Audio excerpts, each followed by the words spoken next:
Hello, everybody. This is Carol Maletta. Welcome to the Parenting 411 podcast, where we share information parents need from sources they can trust.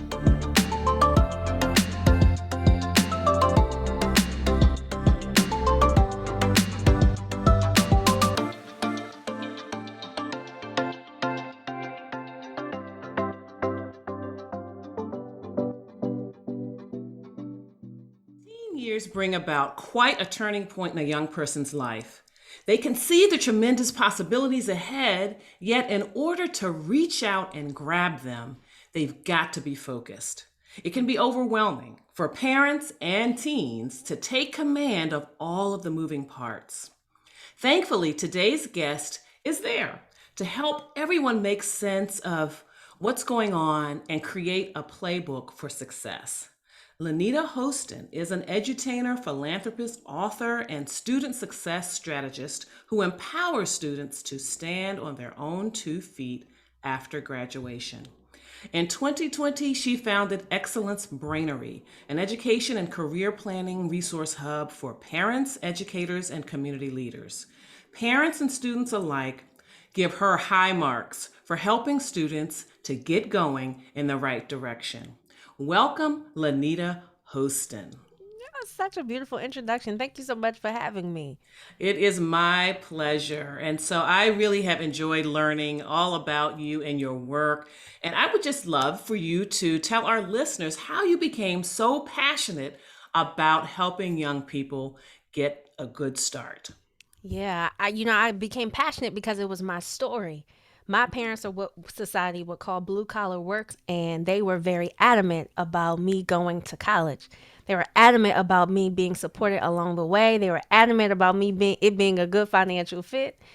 And, I went off to Towson University where I studied communications. I had an exceptional time. I was very active on my campus.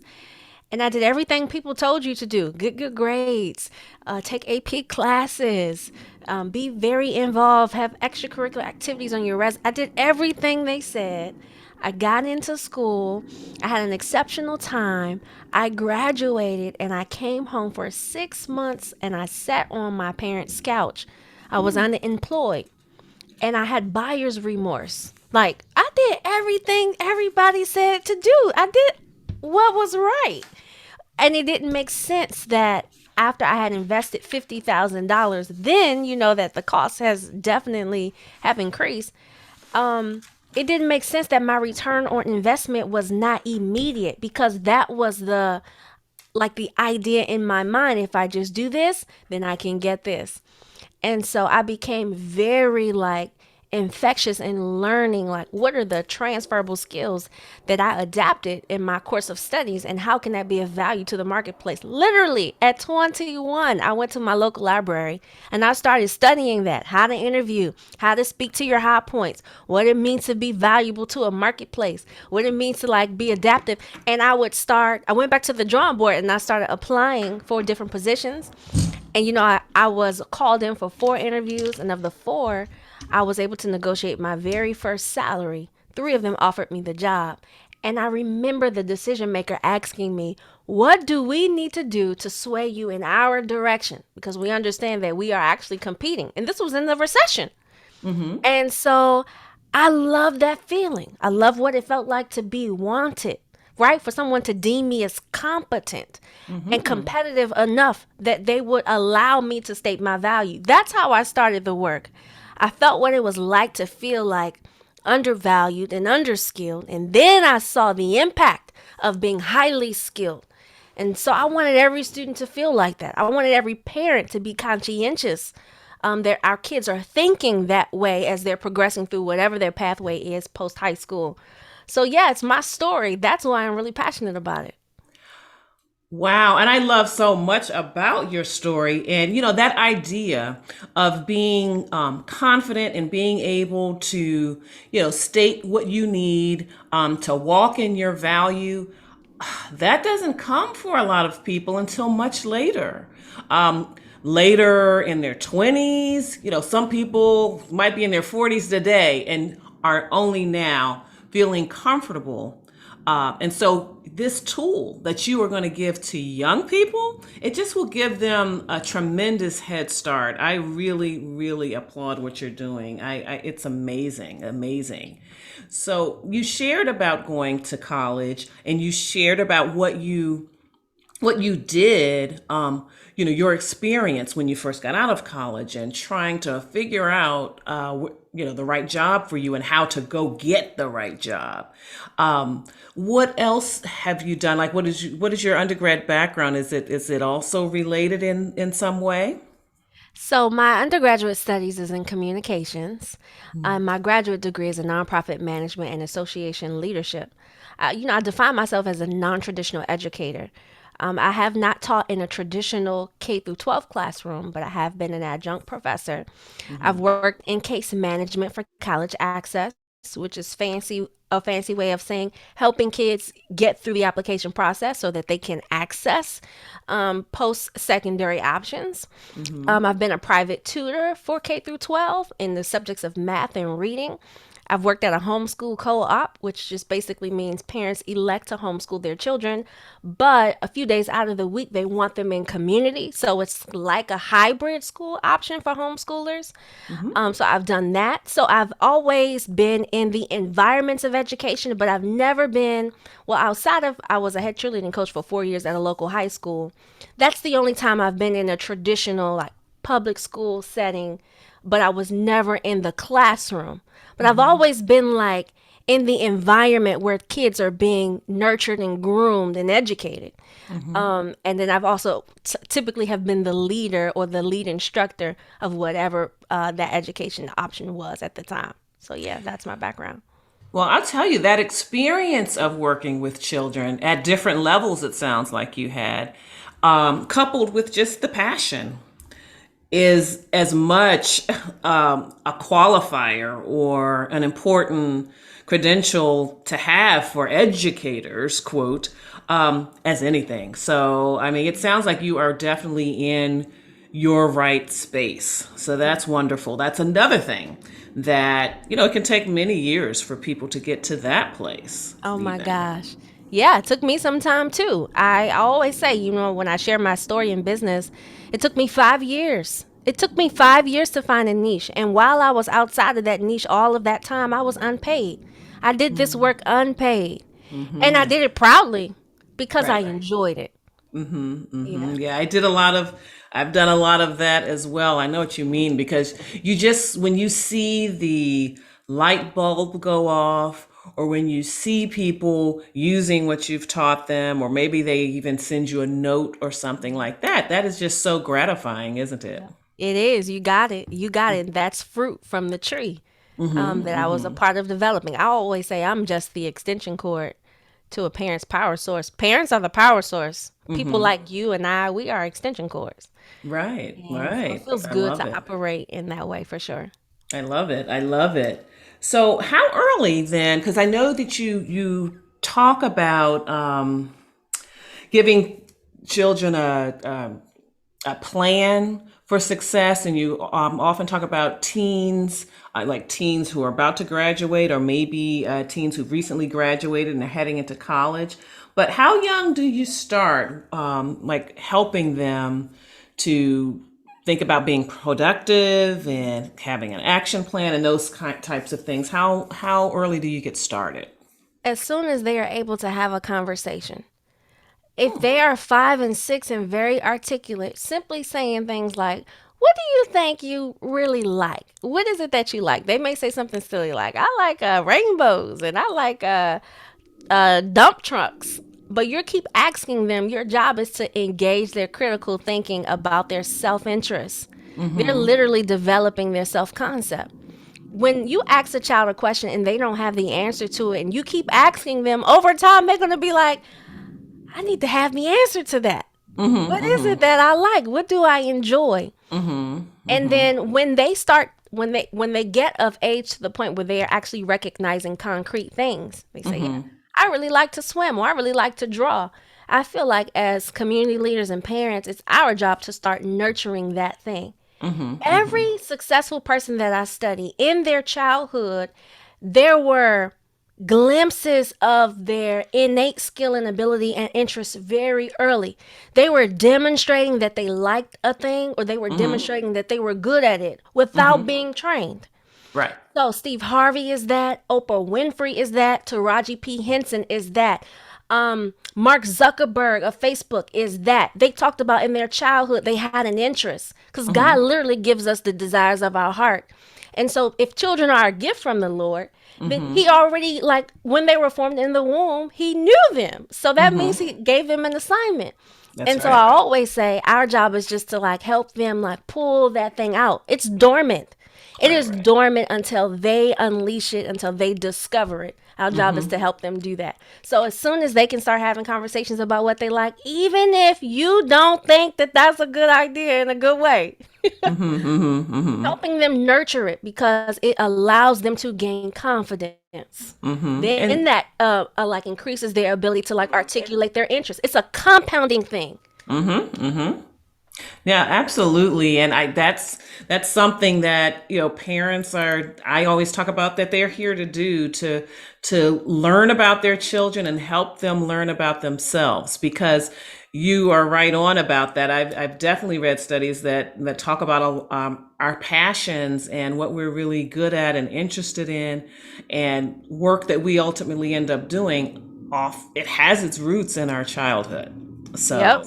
yeah, Yep. so it's up to us, parents, people who work with parents like you and myself, to help parents unleash that for their kids. Yep.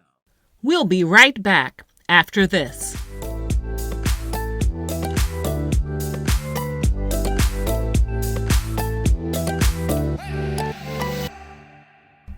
You love your kids. You do your very best for them. But sometimes it feels like it's just not enough. And you're so sure you're the only one who feels this way. The truth is, you're not alone. It is also true that there are some things you're doing quite right. And there's a community who would love to exchange ideas with you.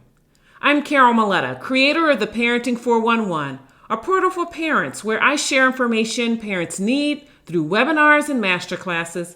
And not only that, the parents there support each other on this amazing journey in the Parenting 411 community group on Facebook. I can't wait to meet you in the community.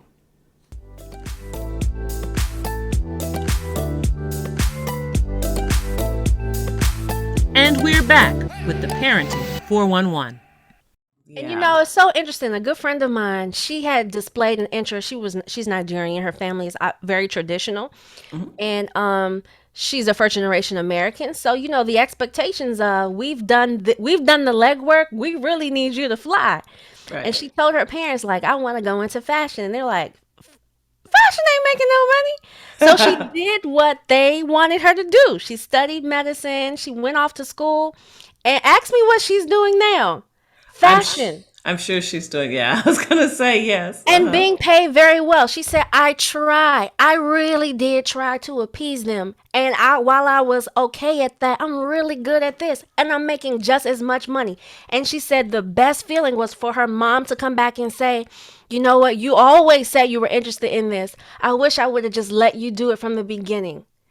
Imagine how much more time she would have had to perfect that thing. We just have to trust them and nurture their interests. Obviously, that comes with some very concrete planning and some very hard conversations, but they have it in them already. Right. And let's get to that. As you said, the conversations and the planning. So why don't you tell our listeners about Excellence Brainery? Yeah. So I founded Excellence Brainery because when I first started my work, I was simply coming in to give a 60 to 90 minute keynote or workshop. That is not enough to provide transformation. It's enough to get someone's light bulb on. It's enough to get them critically thinking. But after they leave that space, if they're not self-propelling or very like an initiator, it was a good time and that was it. And so I was like, I want to provide something a little bit more long-term where I can actually see the fruit. And so that is what got me in the business of writing curriculum for organizations and then also devising my own curriculum. And so I simply reverse engineered how I was supporting current college students because they were initially my first client coming in to do college workshops and student development and staff development trainings. And so I'm thinking about what are some of the things that we could do, activities, writing prompts, journal prompts that would help someone develop a very keen sense of self. Like their self concept, their identity, like that they could self discover it. Not that I could assess them, but they have their own way of pulling that out through questions and reflection and homework. And so that's what we devise. So we devise a complete comprehensive curriculum with the first aspect of that is them assessing their natural skills and abilities, identifying what they enjoy, what they do not enjoy, having them do research about those things and possible career options related to people who have those skill sets. And not that they would find it on paper, but if we just point them in the direction and like encourage them to explore, other items will begin to they will begin to appear. An example of this is if you have a student who is like athletic, some students say, I want to play the sport. And I always challenge them by saying, how else can you make money in athletics? Because that business is huge. Right. So they're like, oh, I could be a manager. You could. I'm like, what else could you do? I could be a coach. You could. What kind of coach? I could be a college coach. I could be a high school coach. I said you could be a private coach too for parents who have money to really train their child. That could be your own thing. You could own a gym. You could be a physical trainer. You could be a sales executive. You could be an advertising columnist. You could be a photojournalist. Then they're like, whoa, they're not thinking about that. And so getting them to research, well, what are the requirements for those things? What do those people do? How much money do they make? So that they can make an objective decision before they elect on a college major. And so that kind of gives you some insight on like the kinds of things they were doing so that they can have the discovery moment, not so that we can tell them their identity. But as a result of me doing this work, they're evolving because we're stretching their mind. I like that. And, something jumped out, especially when you mentioned the sports, because I think, especially athletes who are recruited, in D1, certainly at the D1 level, to play sports. And there's a lot of focus on that. And that is great. But as you pointed out, that industry, the sports industry at the collegiate level as well as professional, those are huge. People are making money. They're making money off of them. And, it's important for them to go into college, into these relationships with these athletic programs, also thinking about what's in it for me. Yep. Like, there's a possibility that they may leave early, go into, jump into the league, whatever league, but without finishing their degree or something. Okay, but do you have a plan for getting back to that, like getting your education, or what are you going to do next or whatever? Because the athletic programs, the schools, they know what they have their plan. They know what they're going to do. It's a whole business. What are you going to do to maximize the benefits that you get out of this arrangement as well, like to leverage it for all it's worth? And I think going in with a mindset that you help them to create through your programs is critical. Have you worked with many athletes like that compete at a high level like that? I have never worked with a student athlete. And you know what? I'm not surprised because when you have a really good athlete, that is the sole focus of the parent is practice, games, stats, and health. Everything else is secondary. And to be honest, I'm a little concerned about that approach because that becomes their identity. And when that does not reach the fruition or the vision that they had in alignment, now we have an identity crisis. And that's a whole different ballgame when you talk about being in your dream environment or doing the thing you love and then that changing abruptly or you being ineligible academically or physically. So I wish I could get a hold of them because in my mind, I would be telling them you are an asset, beyond you playing the sport. You actually Yes. are a walking billboard. We could find some other ways to monetize. You could be making money before you become a professional pro. Right. And now with name, image, and likeness, that's Yep. a very real possibility for athletes. And I So love that. I love yes. that. So give an overview of how teens can work with you, because it sounds like you have different levels where they can engage with you and really get themselves oriented toward their future. Yeah. I'll give you the two ways. Okay, so the first way is if a parent contacts me, they're interested in me coaching their child one on one.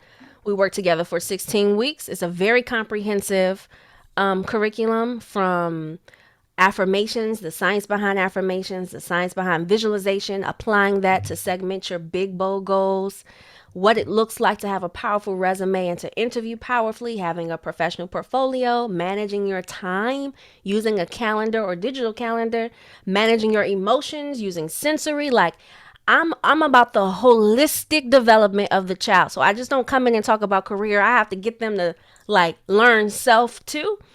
And so it can be done one on one. A parent could say, I want my child to join your next cohort, where other parents are like waiting for that enrollment period to open. It usually opens in summer. And it also that goes for 16 weeks. So that's from the parent side. From the organization side, an organization leader may have an existing group of teens and they're like, hey, can you come in and run your curriculum with our group? It could be virtual or in person. So that has been done as well. They may also say, hey, we don't want you to do it, but we would like for you to help us devise the curriculum. Can you take a look at what we've been doing and kind of add some things? I've been asked to do that as well. Okay. And those are basically the main ways outside of me just coming in and speaking or doing a keynote or doing like a very specific like a planning strategy session. So yeah. So, what are you finding that teens today, like when you kind of get them away from their parents and thinking and doing and saying what their parents want them to think, do, and say, what are they concerned about? What's on their minds? The approval of their parents. Oh, It is okay. everything I want. They are almost afraid to say the thing that they desire because they've already been told something maybe contrary to how they feel, or maybe something that challenges how they feel. Okay. And that's not something that I frown upon, that the parent might have guided them or gave them more of a realistic perspective. But I also challenge them to say, have you been self-advocating for this thing? Like, how have you demonstrated that you're serious, that this matters to you? Because sometimes it only takes for you to demonstrate a very fervent interest for your parent to finally say, okay, let me just give it a try. That was my mom, actually. That was my Yes. mom, actually. I had an interest in being a journalist, and she's, Lanita, journalists don't make no money. And at the time, there were not many people of color who were anchors on television. Now I love it. I see all kinds of color. But when I was younger, there was not. And I remember I asked my mom if I can have an internship at a TV station my senior year of high school, which would mean I would have to have a half day. She said, absolutely no. It's no way. Oh. I'm cutting your academic classes so that you could have a half day to intern at a TV station to meet journalists. I'm like, please, please, please. She ended up saying yes. So I had a half day, which did impact me my first year of academics in college because I had no academic. I had English and one extra class. So I was really struggling my freshman year of college. But that experience allowed me to have a realistic view of journalism, and I learned that I quickly did not like the thing I fantasized over. I always tell my mom, thank you for giving me a chance to see it with my own two eyes. And I encourage parents to allow their kids to see it instead of being the barrier or the person that says, no, don't do that. I offer the perspective, let them see it because they may not even really like it. Let them see. Yeah. Yeah, that's a good idea. Wow. So, how have things changed in terms of what they think about, or have you noticed a change, like in the midst of the pandemic? You know, what in terms of what's on their mind, what they're thinking about the future? I see them having a lot more conscientiousness about money. because I think they've heard us say college is expensive, don't take out loans, don't take out loans.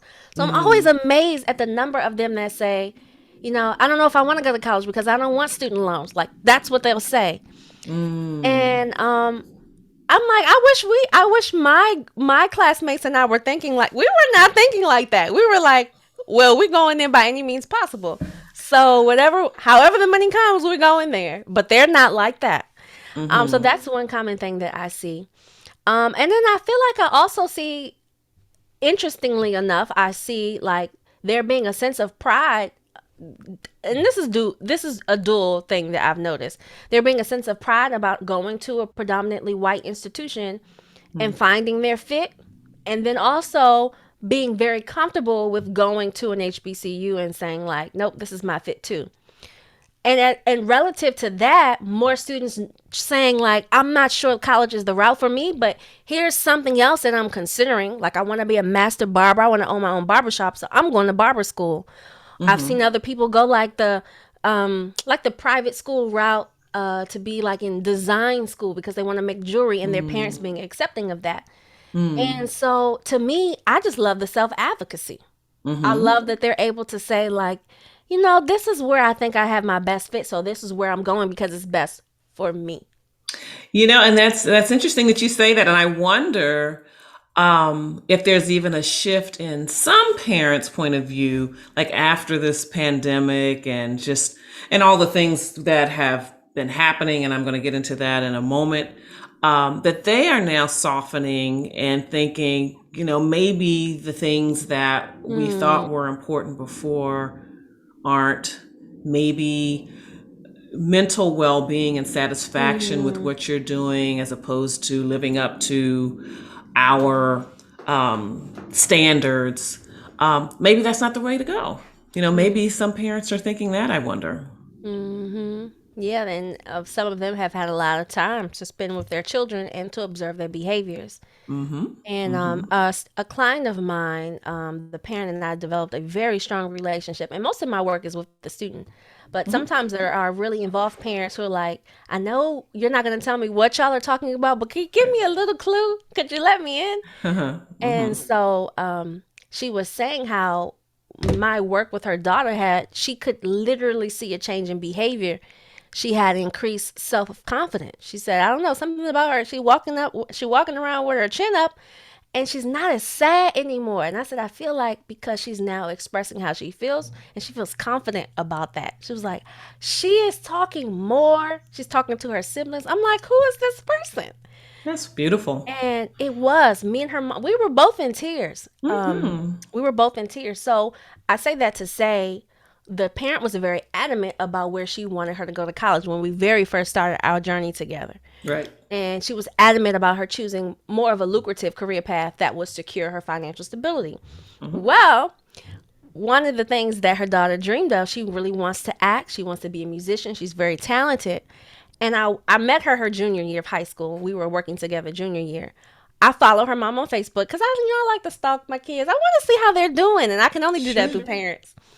And I saw that the mom started posting more things about her involvement in the arts at school. And so on decision day, she posted that she was going to Berkeley. And Stanford was the school that her mom really wanted her to go to. And I was so shocked.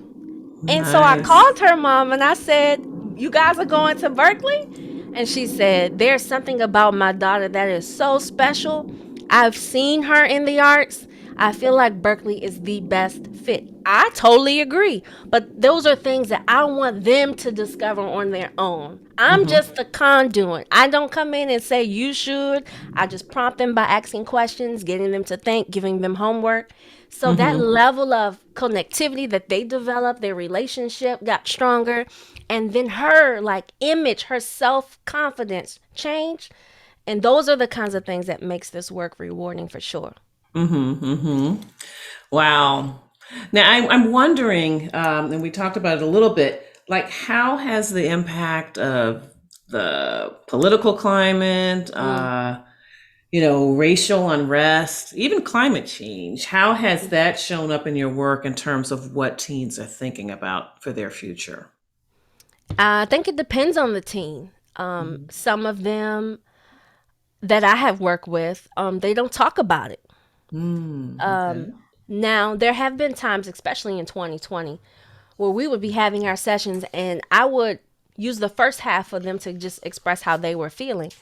But I do think that them having access to the internet and information so rapidly, them having the proximity of not so good news, they can't be protected from that emotionally. The bearing of that on their mental health, did see and I do think is concerning. Even how I feel when I open up my timeline and I'm looking at deaths and I'm looking at racial related shootings and I'm looking at terrorist attacks, that affects me. Imagine the impact that it has on someone who is still developing cognitively and they're still learning to manage emotions. That's a lot. It is. And so while I may not see it, I am aware that it is impacting them. So I always give them space to say how they're feeling. So all of our That's sessions, good. we start off highs and lows, and sometimes those things did come out like my timeline was a lot today, and just giving them the opportunity to share those things. That's good. That's really good. So when you think about with what parents can do, what are three particular skill sets you think that parents should really try to cultivate in their children to help them to be prepared for the teen years and heading off to college? I would love to see parents focus on relationship building. Okay. There are stages that our children will go through. And in the very beginning, prior to their adolescence, they are very much looking for our approval.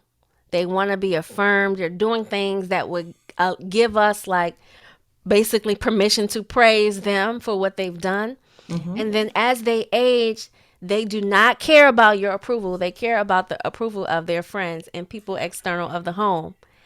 And what that looks like is friction. That's where parents like, can you help me before I kill him? And so when you have developed the relationship, not the control, but the relationship of, I understand you have an opinion, and while I am the authoritarian in this relationship, I want to hear your thoughts and your feelings. I may not agree with them, but I respect them. That's relationship building. Giving Okay. them space to express that respectfully when they're young. Because sometimes we see them, because they're a child, we treat them as such, in which they should be treated as such. But if you desire for them to be critically thinking, independent, self sustaining, we don't wait until they're old enough to treat them as such. We progressively give them autonomy over their feelings and autonomy over, like, the direction that they would like, progressively, not just like, okay, you Yes. pick, but here's one thing out of these things, which option would you like? That's progressive autonomy. Yes. And that's relationship building. So one of the things that you said, three things: one, being focused on relationship building very early. To complement that, for two, would be being cognizant about having dialogue often, maximizing all of those small moments that you have. For our busy parents who are very career driven, or maybe they are in survival mode because they're a single parent, car rides to and from school, to and from events, while you're helping them get dressed, moments that matter to them on the way to the birthday party, and how you feeling. Out asking them about their friends. I haven't heard from James. Is he doing okay? Showing them that you're interested. That keeps, like, it leaves the door open for them to be expressive when things come up and change. And so Yes. that relationship building, open dialogue. And then the last thing I would say is active listening, not being in a hurry to state our opinion and correct, just allowing them the practice of getting their thoughts out. When you interject someone, you basically mute their thought. It's Yes. hard to talk and listen. So active listening means I am listening to understand, practicing that skill with our children. Let them get their complete thought out. And sometimes you might have to sit and think on what they said to give a response that is like thought provoking or thoughtful. So not in a rush to correct behavior, because what we are like modeling, we're also teaching. So Right. these skills, if you model these skills young, as they age and they recognize that you've given them progressive autonomy, conflict is not that it won't exist. It will always exist. Mm-hmm. But the diffusing of that, you've literally given them the tools because you've been practicing that with them. Mm-hmm. Mm-hmm. So I Yeah. think those three things for sure. Absolutely. And in what you're talking about, it seems like, they're developing a sense of agency, an ability to self-advocate, and then just that sense that they matter and that what they have to say matters. And so they feel comfortable communicating Yeah. um, for themselves and Yep. communicating on their behalf. So yeah, Absolutely. those are definitely vital skills. What do you think that parents of younger children could do before they head to their teens to so that they're prepared to, with some of these time management skills or other things that we know are so important? Yeah, I'd say as young as you have them, let's say elementary school age, put some standards in place. Mm-hmm. And one of them being, when we're together in the car, no cell phones. Because time is so precious. Mm-hmm. When we're together in the car, I'm not on the phone. Mm-hmm. Or maybe I'll take the call, but I'm not on there long because I'm teaching you to honor our time together. Mm-hmm. I am very perplexed when I see kids at the dining room table with their headphones in. It bothers me Yes. because it's teaching it's saying I'm okay with you being disengaged when we're supposed to be together. Mm-hmm. If we accept those behaviors now, when they age, we can't get mad at them for walking around the house with their headphones and not wanting to be a part of what's happening because we've told them that's okay. You're So I right. say while they're young, hey, listen, kids bop. When we get to the destination, you can pull it back out. But we're gonna play a game today. We're gonna play. Mm-hmm. Be creative about that time because what you're doing is developing their skills of verbalizing how they feel. You're activating their consciousness. This is probably conscious parenting if I had to put a definition on it. But Mm-hmm. every time slap matters when you're with them. The Mm-hmm. second thing that I would say is that your words matter. Sometimes we Mm-hmm. speak from a place of fear. We say, don't do that because you will, instead of saying, I'm afraid that if you were to run that fast, there are opportunities where you may injure yourself. So if you run slower, you decrease the chances versus saying, if you keep running like that, you're going to break your knees. Like that's Mm-hmm. speaking from a fear place. So those words, like being conscientious about that, and that's hard. Mm-hmm. That's Mm-hmm. so hard. So those would be the two that I would say definitely teaching them like to honor our together time and for Mm-hmm. parents to be cognizant about that time too. I always Yes. say this. If life ended today, do you feel, and I ask parents this, do you feel you've adequately equipped your child with everything that they have to thrive, not survive, but to thrive in your absence?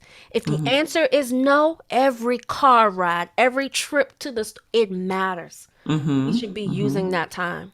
Yes, I love that, and it it models for them how they should look at time and how they spend time with not only you as the parents or family members, but with other people. And then, and I love what you said about words matter. In my work, I call it news you can use, like in terms of giving that information, like where you use the example about instead of saying, no, no, no, don't do that or whatever, giving them a little more information to go on. Like that could be dangerous because, I mean, you're not trying to make them fearful, but like that's not safe because otherwise they just think, oh, mom doesn't like that or oh, dad doesn't like that. But guess what? When you're not around, they're like, well, they're not here. So I can do I can do Yep. whatever. And so you what that critical thinking that you talked Mhm. about. We'll be right back after this.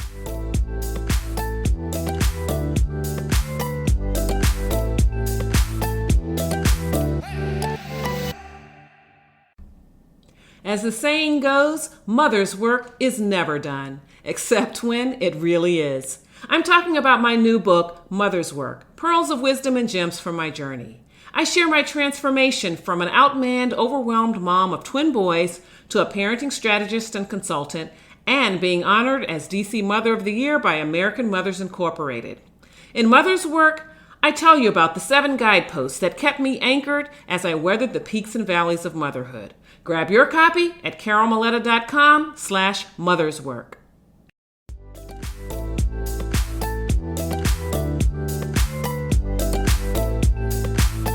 And we're back with the Parenting 411. I mean, obedience is nice, but critical thinking is really, what you're going for. So I like that. So what gives you hope that you are having an impact on our future leaders? Oh my gosh. At this point, I have a one living case study that I've worked with since she was 16. She's 22 now.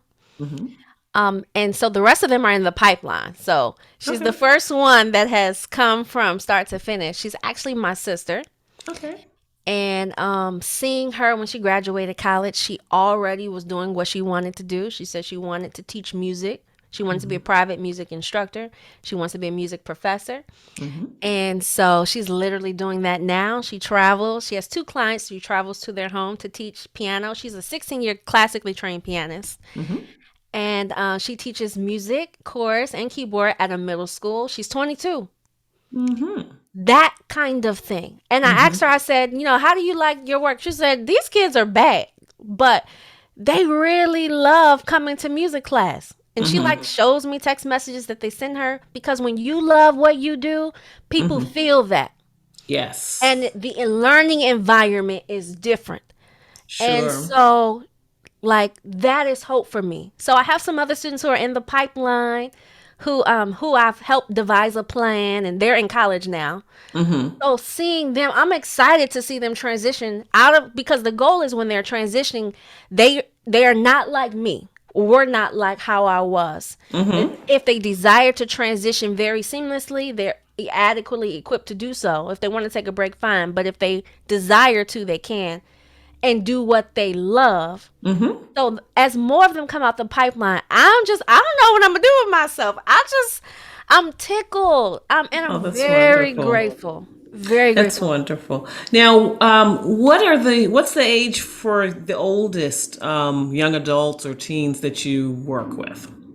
Yeah, so I decided this year that we're actually going to branch into adult learners, soft skills for parents. And so there is no age limit. But if you're talking specifically about devising a career plan with a student or teen, I would say the oldest will probably be their first year post high school.